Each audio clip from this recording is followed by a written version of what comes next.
we want to just welcome you today and thank you so much for joining us as we kick off our middle school series. We are so very fortunate to have Omarina Cabrera joining us today to have a conversation about those middle school years, using data to make decisions, and how to talk about the relationships and the mentorship that really made a difference to her. Most of all, we want to remind you guys today of the long-lasting impact that you truly make on the students you work with. More than ever, I think we can all be reminded of that impact that we make right now. And so we're very fortunate to have her with us today. So one of the things that we know that students who feel connected to school and adults in their buildings are more likely to reach graduation. We are hoping to impress that upon you today, that through data, even though data can be a clinical sounding term, it really is starting a beginning conversation that builds on those relationships and gives students those increased chances to walk across that graduation stage. So yes, even starting at the middle school age. And with my work, and that was kind of my aha moment with this work, was that we had that very robust data to really guide a lot of that work. As a former middle school teacher, I don't think I really understood that what I did then had an impact on my students that were going to walk across that stage too. So before we get going, just as reference, so Robert Belfons, who you saw in the video with Omarina, is the director of the Everyone Graduates Center at Johns Hopkins University. He has done extensive research into identifying those early warning signs of students who are at risk of not graduating high school. He's found that students, especially those students that are living in poverty or students of color, if they attend school less than 80% of the time, fail core classes, and or receive an unsatisfactory behavior grade in a core subject, have a 75% chance of dropping out of high school without a sound intervention. That moment can be identified in middle school. However, we also know that dropping out of high school is a process, and we can identify those students early that will need that support. It really allows those teams to provide support and start those interventions to increase those student success. So our work with this series will focus on the data, and then the third and fourth session in the series will focus specifically on some transition planning tools that you have, because at that middle school level, you are the professionals that really start that discussion. The critical work that you do starts students off thinking of future goals and a successful future in mind. So thank you for being here today. So now on to what we've all been waiting for, Jen. Absolutely. So it is my pleasure to get to introduce Omarina today. And she is joining us from New Jersey. And she was born and raised in New York City. Omarina Cabrera comes from two immigrant parents and a richly cultured Dominican American household in the Bronx. She recently received her BA in International Affairs with a minor in Human Services and Social Justice from the George Washington University. Omarina dedicated much of her undergraduate career to education, student activism, and community organizing. Due to her work within the GW and the DC community, she received the MLK Excellence Award from the Dean of Students Office upon graduation. This is the highest honor for leadership, service, and academic achievement. Omarina is most commonly known for her Emmy Award-nominated documentaries, which featured her 7-year educational journey on PBS Frontline. She now travels to companies, conferences, and schools across the nation to bridge the networking and opportunity gaps in education. Her proudest moment has been speaking at the White House, My Brother's Keeper conference during the Obama administration and receiving the Bill Russell Mentoring Champion Award in 2018. Omarina now works for Bank of America, where she currently supports internal communications for the environmental, social, and governance team, as well as the public policy team. In all aspects of her life, both within her career and throughout other involvements, she hopes to fight for rights of underrepresented groups, continuing to be a voice for her community. So welcome, Omarina. We are so excited to have you here today. Thank you so much, Jen. And thank you to everyone on the team for working to get me here. And thank you to everyone here, the educators. I mean, you guys are the reason that I am where I am and people like you guys who invested in me and my story throughout my life. And so honestly, I'm here honoring you guys, and I'm so grateful for the opportunity to engage in this dialogue today. And I'd love to kind of share a little story of, where I come from and the school in which I came from as well, because I think that context is really valuable when talking about what happened with me and the importance, I think, of data and mentorship in students' lives.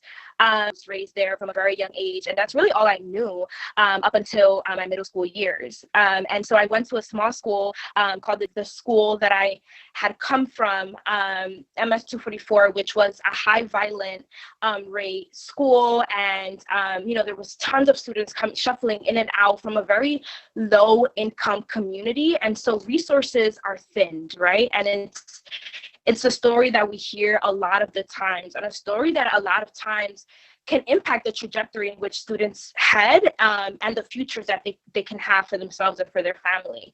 And so my school specifically was one of the worst in the districts. I mean, like I said, I had high violent rates. And actually the year before I came, there was an incident where a student had brought a gun to school. And so, gang violence and just a lot of, I think, what happens when you have a school that is in a low income community and how it affects students as well. And so, or idea of the community that I was entering, or the opportunities that I would, or rather not have, because of, where I was placed. But entering that school, I think, the administration, or, the principal and a lot of the teachers were working together to shift that narrative. And the reason why I started with, speaking a little bit about the school and what it was before I came there is because I really want to bring attention to the fact that although my story is special, I think, and really tells the story of data impact and heart impact and why that matters, I think it also tells a broader story, right? And a story that sometimes can be, not pushed under the rug, but not as forefront in the documentary. And that's the story of all the teachers that kind of gave, and sacrificed for me to be successful, and all the hours that administration put into shifting the narrative, yes, of their students, and shifting the narrative of what their students could achieve, but also shifting the narrative of the school in general, right? Like what expectations they held for their community, what expectations they held for the type of education they were going to provide for their students, and how they were going to shift that narrative as a whole, like where they were coming from and where they were heading to. And so I think that was a big part of how my principal and my teacher, Miss Miller, invested in me. And so that is, I think, a big part of what the documentary focuses on in the beginning, where that early warning system is very crucial in terms of getting a overview of a student, right? And how that's a really big part of understanding the struggles that a student is going through. And so for me personally, my 6th grade year, I was absent 73 times. That is not to say I wasn't smart. It's not to say that I wasn't dedicated. And it's definitely not to say that I didn't care. But I think a lot of the other things that were going on, whether that's, my family situation, getting evicted twice growing up in middle school, and, my mom being a single mother as well, affected a lot of my performance in schools. And so a big part of intervening and a big part of the mentorship aspect came with recognizing that there was a problem. And, a lot of times for me, other than me being late almost every day, you wouldn't have been able to tell that there were problems. Especially the pridefulness of a Caribbean household, especially a Caribbean mother, they don't want their child to go to school and for people to wonder if they're being taken care of, because although that's not a reflection of their parenting, they think that that's what it is. And so I think the data played a really big role in kind of calling out a lot of the struggles that we were dealing with as students. In particular for me, it really pushed Miss Miller to, who ended up being my mentor and is one of my best friends to this day. It really pushed her to invest in me and figure out what was going on. And so when she had the data, she took that data and tried to figure out the story behind it. And I think the marriage between the two is really what caused an intervention for me. It's really what caused me and her to, one, build a relationship and a bond, caused her to really get to know me and my story, and really gave me the trust in her to know that she cared, that I wasn't just a number, that I wasn't just a statistics, that she wanted to know the story behind it, that she wanted to know how she could help. And I think that, that was a really big part of me growing in middle school and, feeling valued. Because I think a lot of times before then, I didn't feel valued. I felt like I was just a part of the group. And one part that the Frontline documentary doesn't allude to is in one of the questions, Mary, my producer, had asked me, where do you see yourself in 4 years? And I said, hopefully graduating high school. But then right after that, I said, but I don't know if that'll happen, and I think that's important. I think that's important to draw to because, I wasn't sure. And that uncertainty is scary. But having someone to believe in you before you can believe in yourself is a really big part of how I grew the agency and the vision to know that I could be successful. And so that was a really big role of what Miss Miller played as a mentor for me, and how the data kind of really pushed her and worked with her to help change my story and to help me realize that I could change my story. And so as a middle schooler, I definitely felt really powerless. And having a lot of adults that were invested in me. I mean, she would ask me, like, why wasn't I coming to school on time? Did I have enough to eat at home? Did I have a way to get home? After I was evicted, I had to move to the other side of the Bronx practically to move in with my aunt. And I had to take 2 buses and a train to get to school. And she said, how can we make that process easier for you? And if we can't make that process easier for you, when you get to school, what are some of the necessities you really need? And, that's on like a big scale, right? But then she also invested in me in even the small ways of checking in on me, having that extra time to help me with homework. Sometimes she just like spend time after school. And these are all things that as educators, I think a lot of you guys do. And definitely something that while I was in college, I tried to do when I was educating and giving back to the community, putting in that extra time made all the difference. And that data-driven work really made an impact for me in my middle school years, but also in my high school years, because I really realized the power of education and the power of having someone there to invest in you. And so Ms. Miller, throughout my entire educational experience and journey, she was there for me.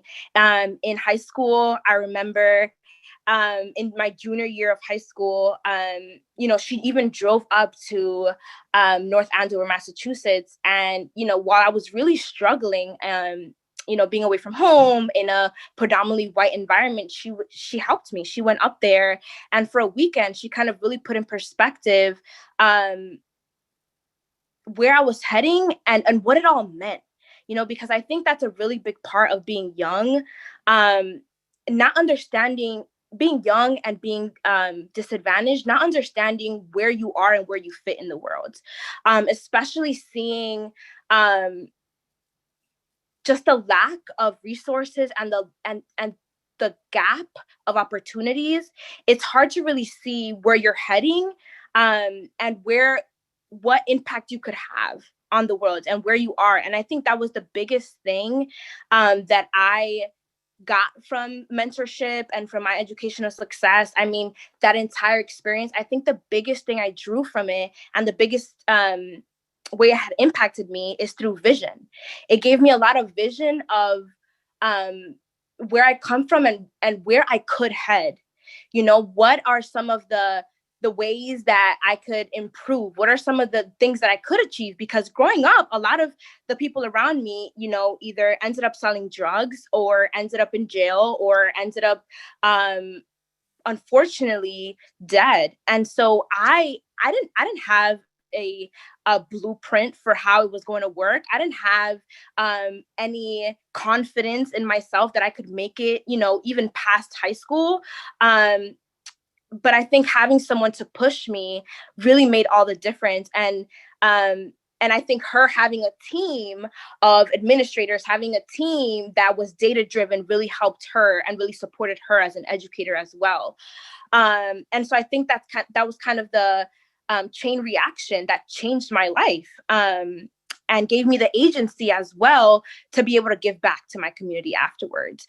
And so I think that's where I am now. And that's where my story kind of led, that kind of chain reaction, that idea of a chain reaction, where then when I went to college and I had the ability and the endurance to stand on my own 2 feet and believe in myself after Miss Miller believing in me and having this village of people and, you know, educated people helping me get the resources and helping push me forward. Once I got to college and was able to kind of stand on my own 2 feet, I was able to do that for someone else. And I think that's where I am now. I just graduated from the George Washington University in May, as was alluded to in my bio, and entered the workforce full force. And I remember when the pandemic first started last year, and I had to come back to the Bronx, I felt a sense of defeat because I hadn't been back in the Bronx in 8 years. I went to boarding school and then I went to college. And throughout all of that time, even in the summers, I didn't really come back. And so coming back, I felt a little bit of defeat because I remember thinking to myself, every time I come back, it's like I'm coming back to the same thing. I'm coming back to the reminder of all the things I thought I quote unquote escaped, and I was coming back to, you know, the same people on the corner of the same blocks, and I thought to myself, like, when is this all gonna change? Like, it can be disheartening and it can be a lot, and that idea of survivor's guilt is real, and I think one of the things that really, really grounded me is that family.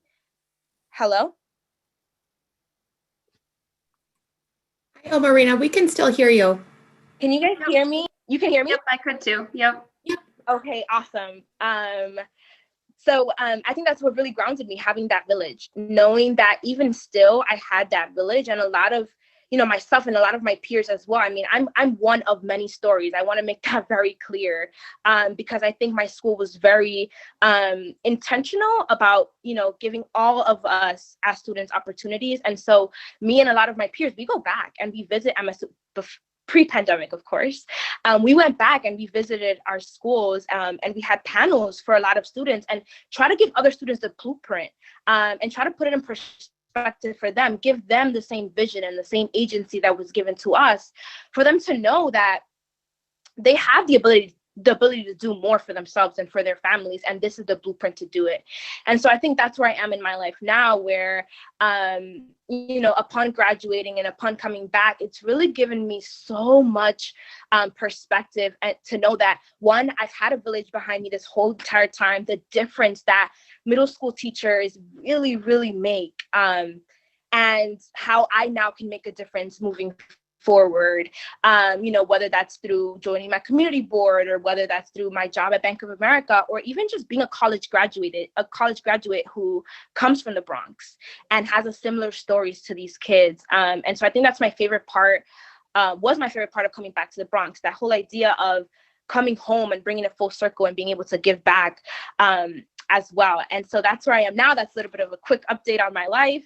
And that's where I've come from as well. And so I definitely love to open it up for questions or comments. And hopefully the audio wasn't too bad and you guys could hear a good portion of that as well. Yes, absolutely. Thank you so much for sharing that. And we were able to hear you. So thanks for working through the tech issues with us.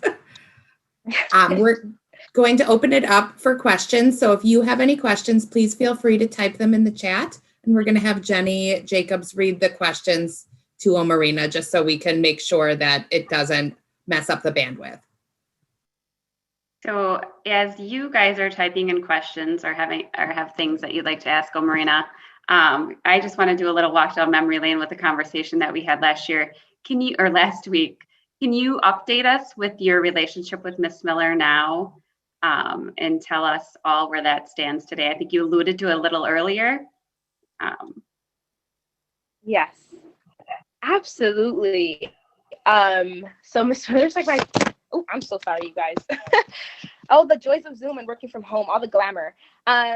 So Miss Miller and I, like I said, are like the closest of friends, which is so weird. I still call her Miss Miller because it doesn't feel right to call her anything else.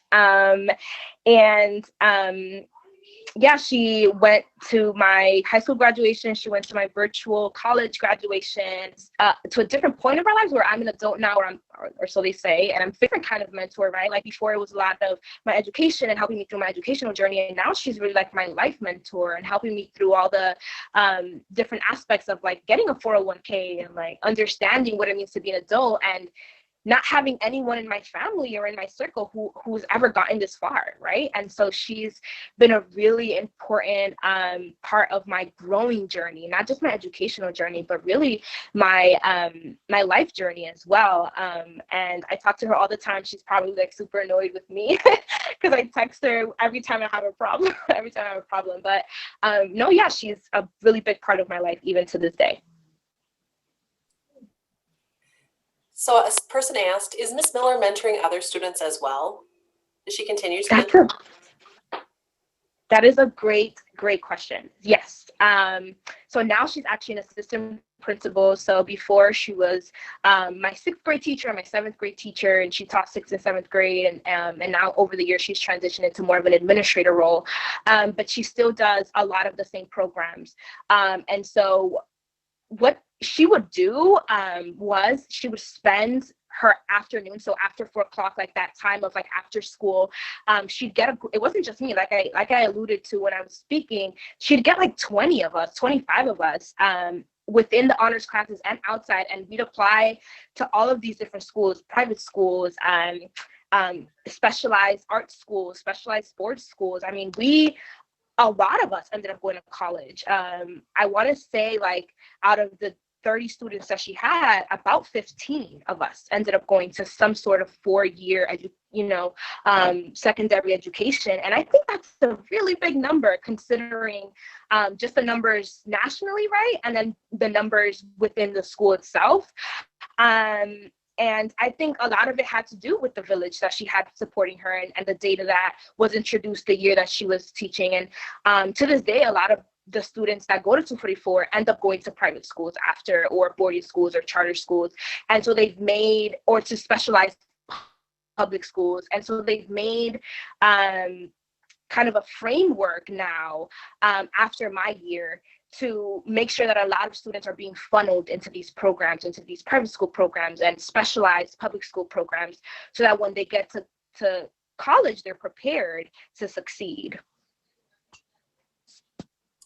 Okay, to follow up on that, did your school have mentoring time built into the academic schedule?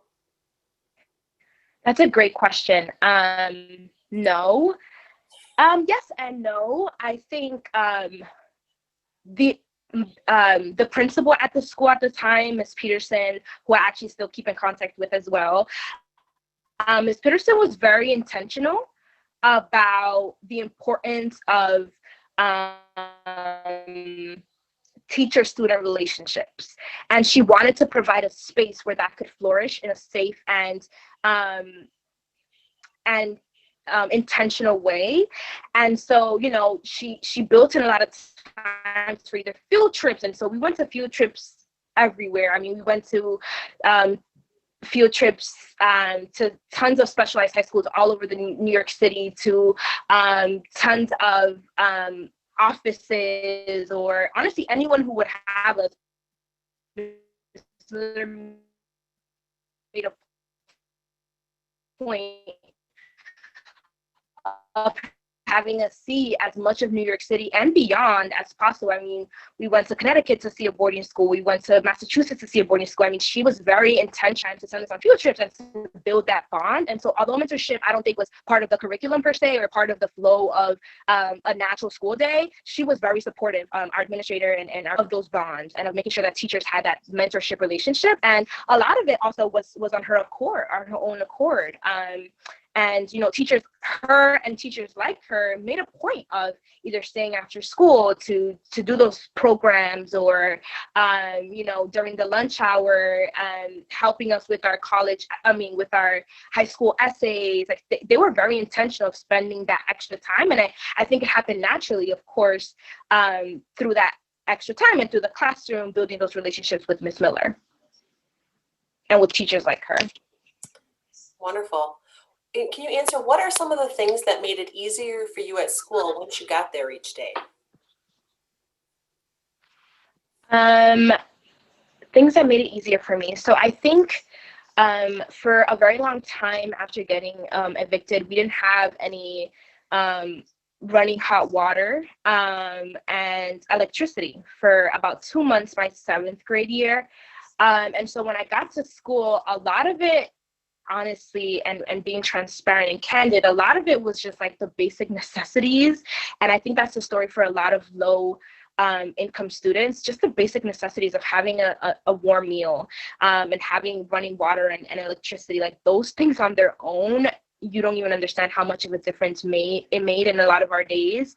And I think also her attentiveness as a teacher, and honestly, everyone at the school, their attentiveness, you know, to provide, you know, a lot of the times when I'd get to school, she would check in with all of us. She'd do a quick 5-10 minute checking in the beginning of the day. How are you doing, you know, as a person? How's everything at home, or how's your morning started? Things like that. That quick little check-in made such a difference to know that someone cared, to know that someone's invested in your day, invested in how your day goes. I think made a really big difference. So aside from like the basic necessities, you know, that having someone who cares sometimes means way more than having, you know, things, if that makes sense. And so I think that played a big role. And then having somewhere to go after school, right? I think that helped a lot as well. Like having somewhere to be from 8 a.m. to sometimes 6 p.m. Was heaven sent and helped me stay out of trouble and helped me focus on the things that matter and help me be distracted. Sometimes, you know, I joined dance and I did, you know, I worked with her a lot with my high school applications and things like that. And so that definitely was a big part of shifting my experience, you know, coming from where I came from in the Bronx.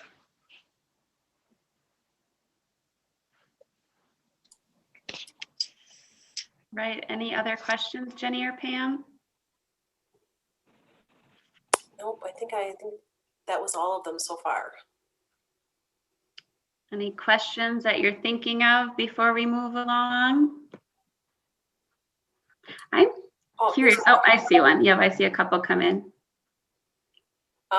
Did your brother attend the same middle school as you? Oops, did you? The same middle school, yes. So my twin brother went to the same middle school, and I think that's what's really interesting about my story, right? How sometimes the data is important, but the data isn't enough, and how a lot of times educators need that support. And so for my brother, I don't think he ended up having, you know, a relationship or having that mentorship aspect of it. And that I think that was the part that was detrimental to his trajectory and to his storyline. And it just points to the fact that data alone isn't enough. And how that human aspect of it really, really does matter.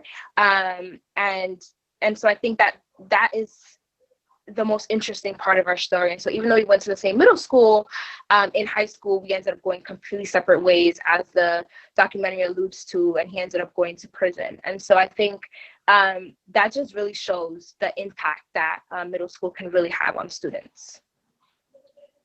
Okay. So when students might have pushed back at the teachers or administration for that extra help, how did they react? for those that were getting the extra support? So can you repeat the question? I'm not sure I understand.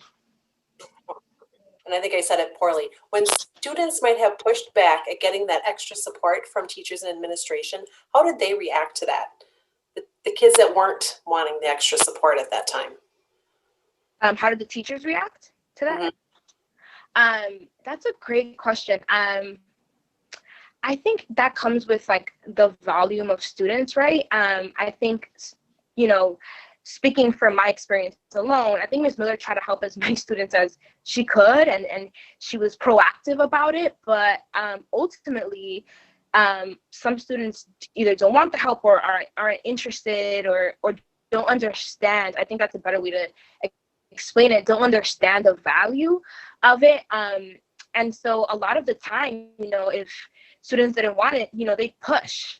They were pushing, you know, if you weren't interested in academics, then you were probably interested maybe in sports or arts. So a lot of it came with framing. So they try to frame it to the students, you know, we have these programs as well. And they'll try to frame it that way. But a lot of the times it's a volume issue. I mean, it's a public school in the Bronx and there's tons of students. And so I think resources is a really big part of that. And teachers and administrators alike, they try to do their best, but unfortunately, some students do fall through the cracks, especially if they're hesitant to accept the help. And so I think that's just the reality. And, you know, a lot of educators really pushed. And I saw that even as a young, you know, 12, 11-year-old, I saw that. And I knew that was different and that was special. Like I saw the push and the dedication that a lot of my teachers had. And I knew that not all the students wanted it, but I recognized how special it was. So, you know, I think it depended. It really did. Okay. What advice would you give youth as they struggle with survivor's guilt? Or when they were given opportunities that others don't have? That is a great question. And I struggled with this a lot, going to both boarding school and then going to college, a 4-year college. I remember I'd come back and either hang out with my friends from middle school or see them when we'd visit 244 together. And a lot of, you know, I was really guilty for a long time. I think a lot of, you know, whenever I speak to students, what I say is, one, you are an inspiration. And I think it's really easy to forget that, especially with the day-to-day of being a student, being in college and having all the weight on your shoulders of, you know, you are the difference maker for your family and for your community. It's hard to sometimes realize like you're an inspiration. This is a gift. And just because it was given to you doesn't mean it stops there. And I think that's what really pushed me forward through my survivor's guilt, is the idea that there's no reason to be guilty because I can go back and do that for someone else. I can be that inspirational force. I can be that blueprint for another student. And that's kind of what helps me. And that's what, you know, myself and a lot of other students at 244 do. We go back and we do panels and we do programs where students can sit with us and we'll edit their high school essays and we'll talk to them about what college is like, and we'll tell them like we have these programs, these free programs, wink wink, where you can visit colleges and visit high schools for a weekend and see what life is outside of the Bronx. And so that has been a really big part of dealing with my survivor's guilt and knowing that I can be a change maker for my community. Okay, can you elaborate on what the panels are like when you go back and speak at the school? I would love to. And we're actually going to do a virtual one. Pray for us. We're actually going to do a virtual one coming up this year. So we'll see how that goes with tons of middle school students on Zoom.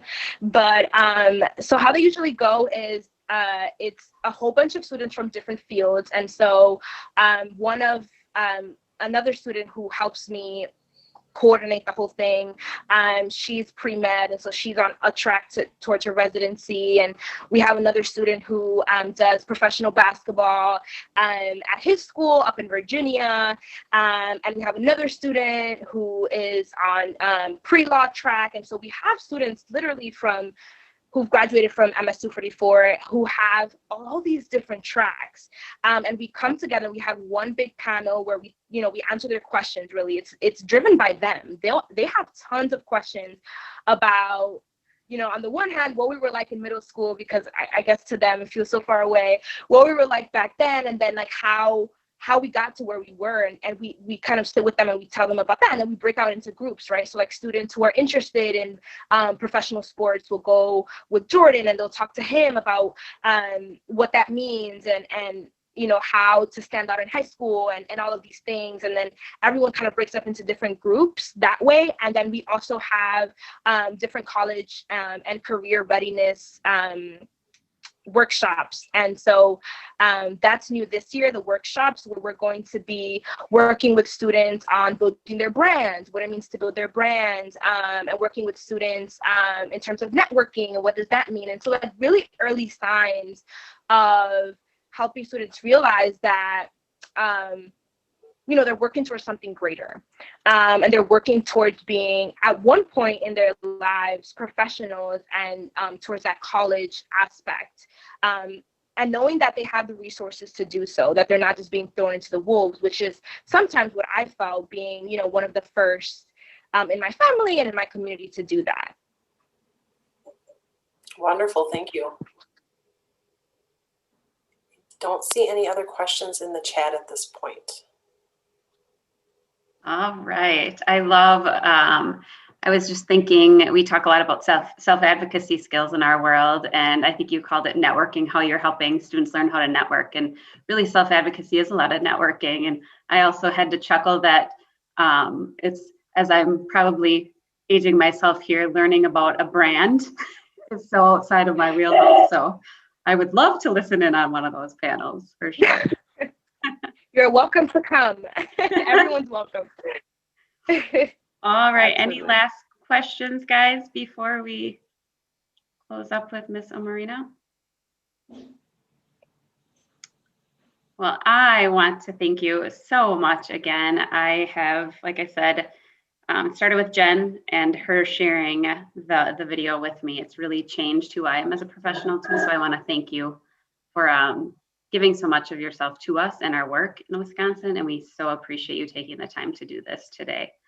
I don't think this will be the last time we're in touch. Oh, what's that? It's been my pleasure. Thank you guys for having me. And anytime at all you need anything, definitely reach out. And thank you to, all the educators here for all the work you're doing, because like I said from the beginning, you guys are the reason why students like myself exist, for sure. Oh, thank you so much, Omarina. And I don't know if you're going to stick around at all, but if you have any last questions, we can also get you in touch with Omarina if something comes up later. So after Q&A, a lot of people in the chat, Omarina, are thanking you. I don't know if you want to take a peek at that too. Jen is now going to talk a little bit about kind of that step 2 of the work with the middle school series and what that looks like. That data that we know Omarina talked a lot about. Thank you. And Omarina, I just want to thank you again. This has been so wonderful getting to spend this afternoon with you. We had said many of us have watched your video and have watched it many times with different groups in Wisconsin, and just getting to hear from you and getting to hear your experiences and your take on your educational path has just really not only, I must say, like, warmed my heart, but also just rejuvenated and made me feel even more connected to this work to support students. So thank you so much for being a part of that today. So our next session, we are going to have the opportunity to dig into your district data so that we can start making connections for you guys on who are students that you could begin to work to build relationships with and identify particular supports that will help support them in moving through their educational career.